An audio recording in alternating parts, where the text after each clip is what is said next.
Simon, before you'd even met us, what worried you most about building and how did that worry disappear once we started? Well, the biggest challenge for me was cost, and I had put aside a certain amount of money that I was prepared to pay. And so the big challenge I had was how to find somebody who was going to fit in with the budget that I had. How did we fit in with the budget that you had? Well, I think the first thing we did was to look at the overall design that the architects had come up with. You guys costed that out. That came well and truly above what I was hoping. So we went back for an additional conversation about how we might adjust the design.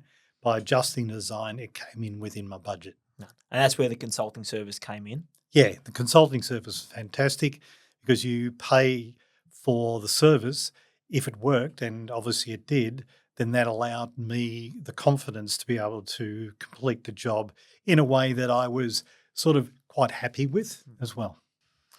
So initially, we costed it out. It was over budget. Were you confident the project would move forward or were there doubts? Never had any doubts about the project.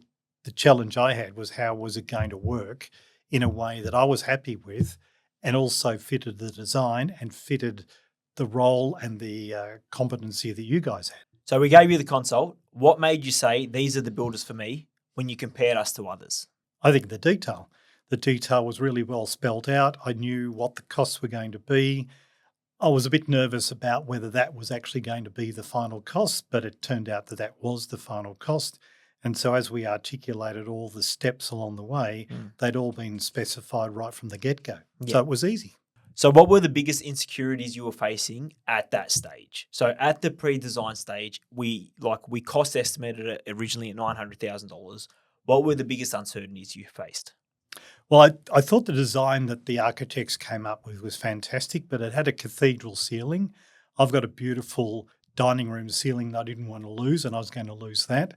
And also because you guys suggested that we didn't do the cathedral ceiling, but did a direct split between the old part of the house and the new part of the house, it allowed me to feel as I was going to get an outcome that also kept some of the nice things about the house as well. So the consult, the turning point.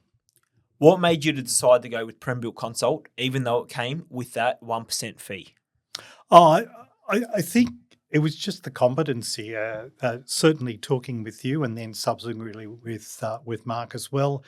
It was the clarity, the support, and I think also the fact that you worked in well with the architects. Yeah. It just made me feel confident that we're heading in the right direction.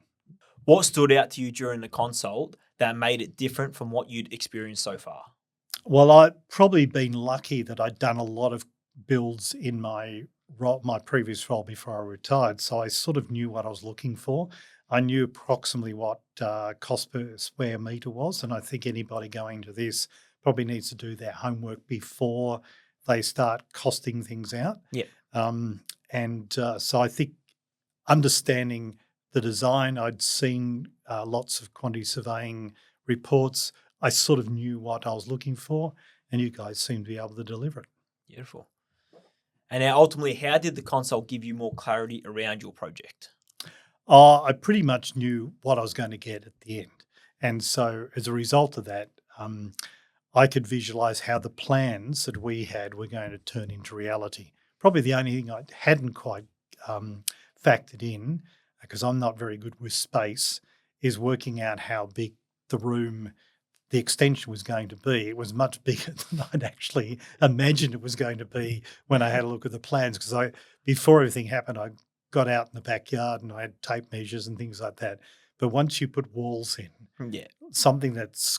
I do remember the original plan that was obviously over the initial budget that we suggested. That was a bigger floor space. And I think we had that discussion being like, mate, it's quite a big open area. It's fantastic, but is it going to be filled? And that was another reason why scaling that back.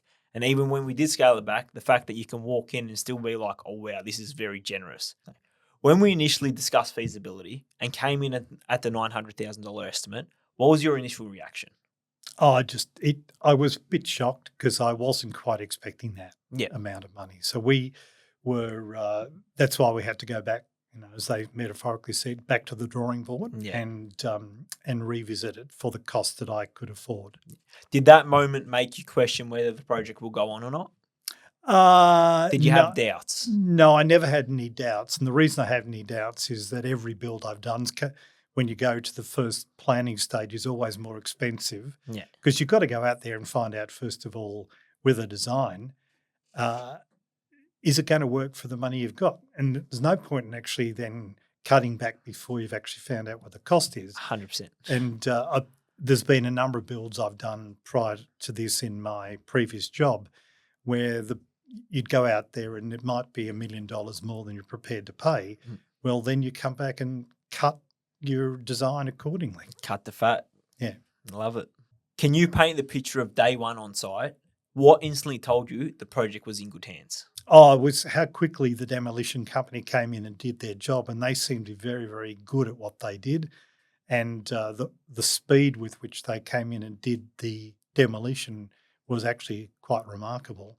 And it meant then that I could walk around the back of the house and see how big the space was going to be. And I was quite astonished when I saw that. Was there a wow moment during the build that you still tell your friends about?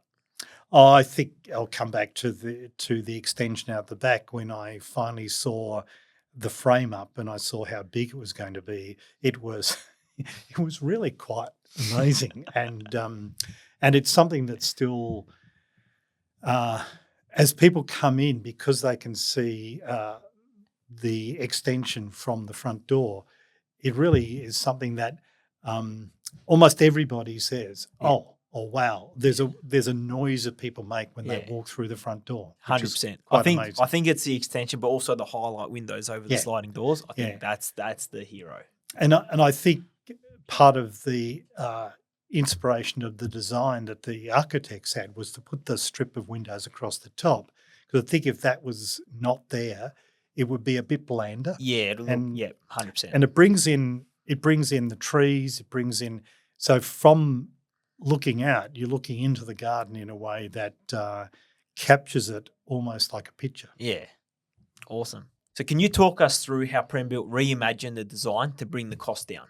The ability that Prem Builders had to go back to the design and look at the split between the old part of the house, the bit that I was wanting to maintain, and the new extension, led it to being a very, very effective join. And that was the best part about it, the reimagining. How did the suggestion to separate old from new impact the direction of the build?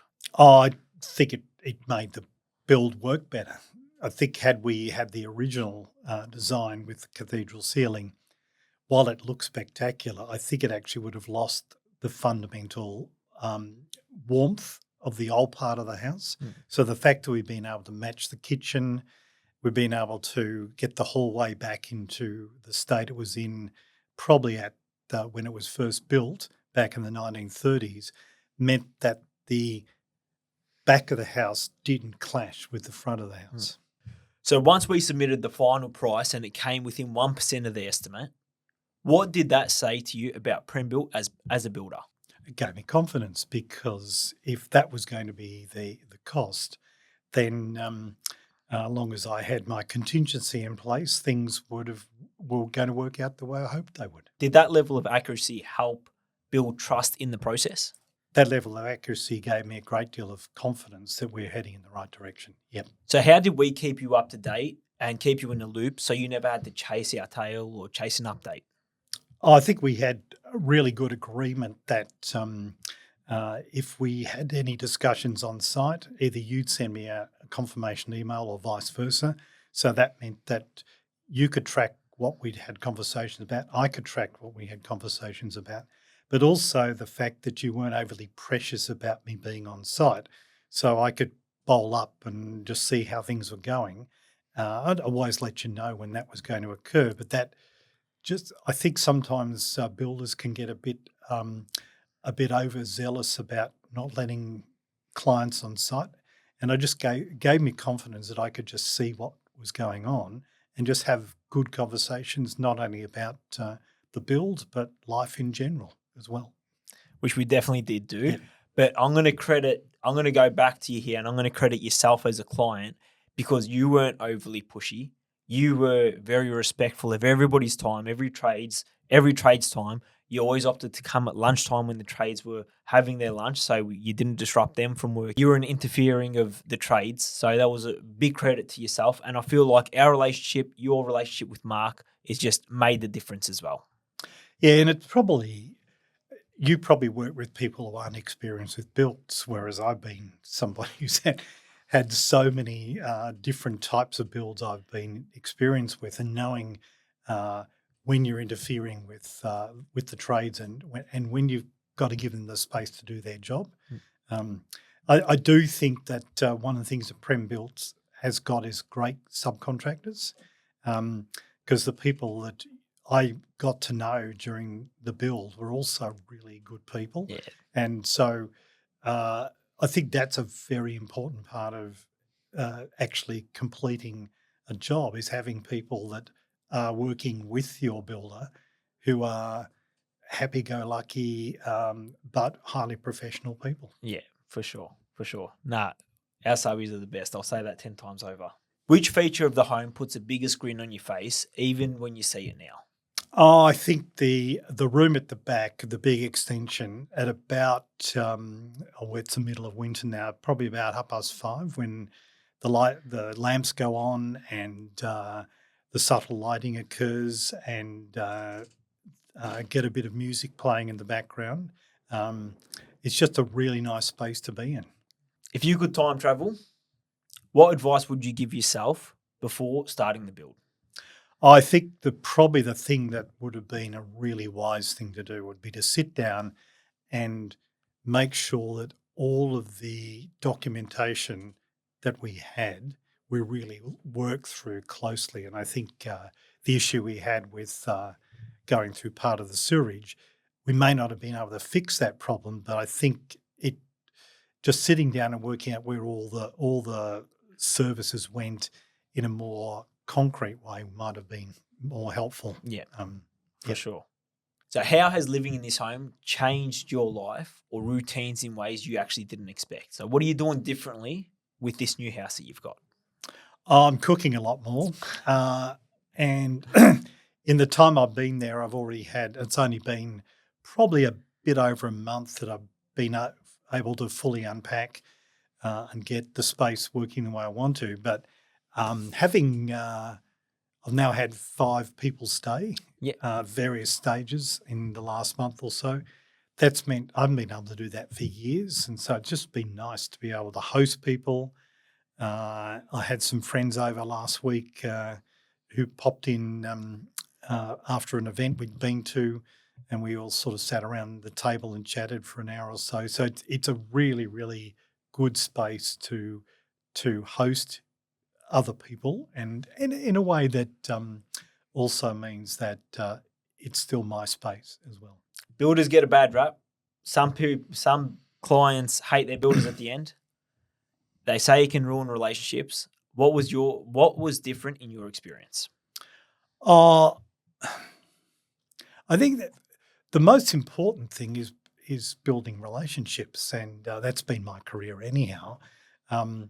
But I think a lot of people go into a build with an idea in their mind, because it's probably the first time they've done it, that it's going to look like this and it's going to happen this way and these things are going to occur. And when that doesn't happen, quite often there's a bit of argy-bargy between the builders and their clients. And I think the most important thing is to sit down and have some guidelines right at the very beginning to work out, how is this all going to work? If there's a dispute, how are you going to resolve it? But not to get too precious about it as well, because unless you're a builder yourself, you're not actually aware of some of the implications of things that builders don't have that much control over. And I think that being prepared to actually listen is a really, really fundamental part of any role that a client has. You can't sort of say, oh, well, I'm just going to totally ignore everything, because you still got to have an idea of what you want and how you're going to go about doing it. But listening to the advice, because You listen to an advice from a doctor, you don't become your own doctor. So why do you become your own builder? So what's it like now knowing you made the right call with Prembuilt, not just for the consult, but also as your builder? It's affected me in a way that gives me faith in the profession, basically. And I do feel that with what's going on with the press and so on, and like a lot of areas, there's a lot of criticism, but Prembuilt gave me a great deal of confidence in the building industry. So who would you recommend us to? And what's the one-liner you tell them about Prembuilt?